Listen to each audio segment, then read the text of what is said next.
እሺ ባባ እሺ ማን ነው እንዴ ገኒ እንዴት መጣሽ ወንድሜ ቤት ለመምጣት ማስፈቀድ አይጠበቅብኝም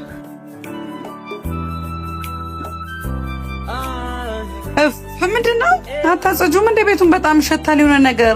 በስማም ቤቢን ያዥልኝ እንጂ ጽድድድ ታድርጌ ቡና ፈላልሻለሁ አረረረ ማለቴ እንዳይወድቅብኝ ብዬ ነው ልጅ ላይ እንዴት እንደሆንኩ ታውቂ የለ ሰላም ቤቶች ምን ነው ገኒ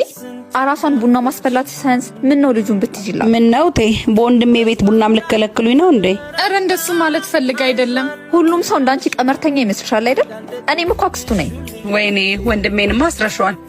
እኔን በአንድ ስኒ ቡናማ አትገምቱኝ አምጪ ጹቤ ልጁን ምን አለ ብትታገሻት ጸባይን እያወቅሽ ይኸውልሽ ጹቤ አንዳንዴ ለባለጌ